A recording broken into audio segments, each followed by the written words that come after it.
In 1975, a Kodak engineer invented the digital camera.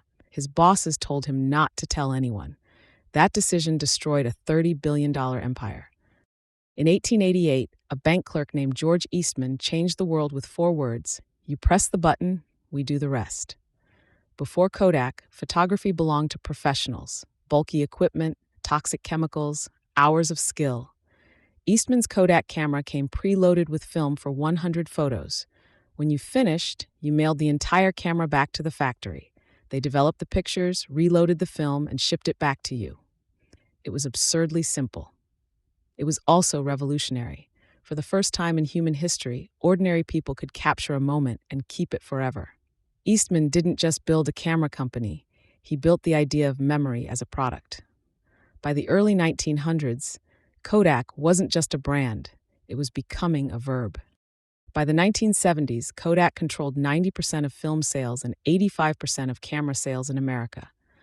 The phrase Kodak moment entered everyday language, shorthand for something precious enough to photograph. The company sponsored the Olympics. It appeared in movies, songs, family albums in every household in the country. Kodak wasn't competing for market share. It basically was the market. Employees numbered over 60,000 in Rochester, New York alone, in a city practically built around the company's headquarters. Kodak funded hospitals, schools, and civic life. It felt untouchable, the kind of company economists pointed to as proof that American manufacturing could dominate forever. But underneath that golden reputation, a quiet contradiction was forming. The very company that made photography accessible to everyone was about to face a technology that would make its entire business model unnecessary. Here's the part most people don't realize. Kodak barely made money selling cameras. The real profit was in film and prints. Cameras were sold cheap, sometimes near cost, because every photo taken meant another roll of film purchased, developed, and printed. It was the classic razor and blades model, decades before Silicon Valley made it trendy. This meant Kodak's entire financial engine depended on physical film staying necessary. Every innovation, every research dollar, every corporate decision was filtered through one unspoken rule: don't threaten the film business. That rule worked beautifully for almost a century. But it also meant that when a genuinely disruptive technology emerged from inside Kodak's own labs, the company wasn't structured to embrace it. It was structured to fear it. In 1975, a 24-year-old Kodak engineer named Steve Sasson built something that shouldn't have existed yet: a camera with no film at all.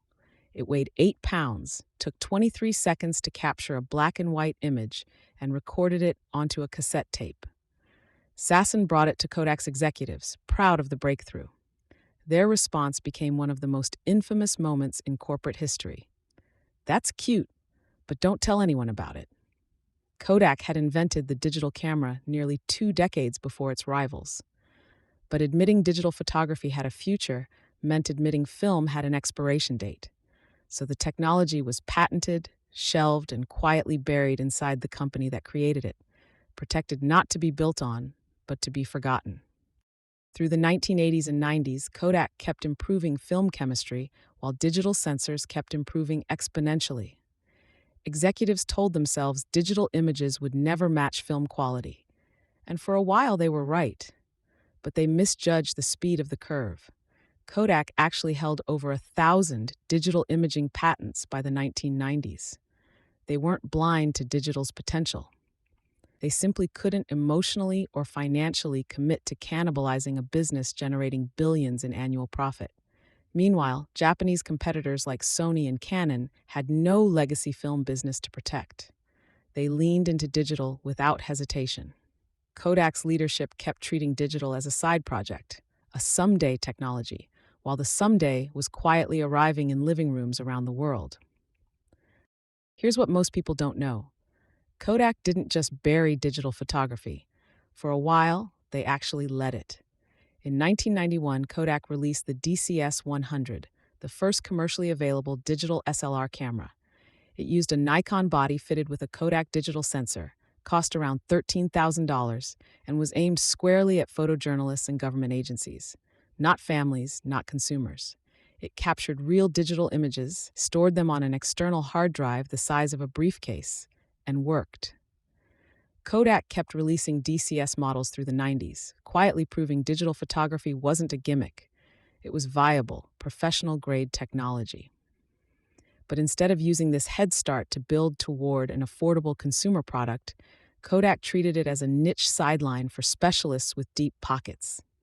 They had a decade-long runway to own the digital transition on their own terms. They spent it selling five-figure cameras to a tiny audience, while the mass market they'd built their entire empire on kept buying film, for now. By the early 2000s, digital cameras were no longer a novelty. They were everywhere. Sony, Canon, and Nikon captured the enthusiast and professional markets, while a new threat emerged that Kodak never saw coming: the camera phone.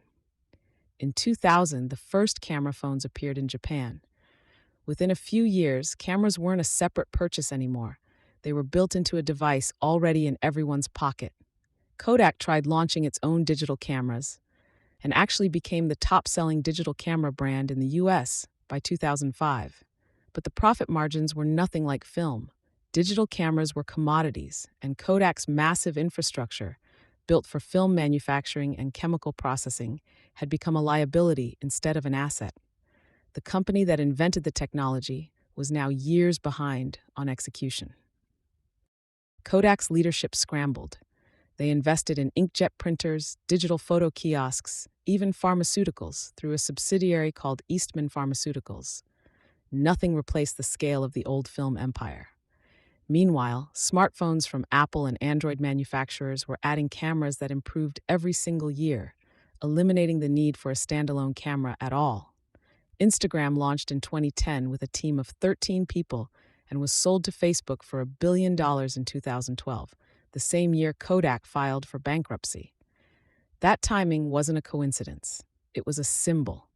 A photo-sharing app with no factories, no chemicals, and barely any employees had captured the emotional value Kodak once owned: the joy of capturing and sharing a moment without needing film at all. On January 19, 2012, Eastman Kodak filed for Chapter 11 bankruptcy protection. A company once worth over $30 billion at its peak had collapsed under the weight of a technology shift it had invented but refused to embrace. Kodak sold off patents, shuttered its consumer camera business, and laid off tens of thousands of workers in Rochester, a city that had built its entire economy around the company. It emerged from bankruptcy in 2013 as a much smaller business, focused on commercial printing and imaging for businesses rather than everyday consumers. The Kodak that defined family photography for over a century essentially ceased to exist in the form the world had known it. Kodak's story isn't really about photography. It's about what happens when a company becomes so successful that protecting the present feels safer than building the future. They didn't fail from lack of innovation. They failed because their own invention threatened the business that made them rich, and no one inside the company was willing to make that trade. Today, Kodak still exists, smaller, quieter, mostly forgotten by the generation that grew up with camera phones. But the digital camera Steve Sasson built in 1975 became the foundation for every photo you've ever taken on a smartphone. The company that invented the future buried it, and the world built that future without them. If you enjoyed this story, subscribe for more deep dives into the biggest business collapses in history. And let me know in the comments which company's downfall you want covered next.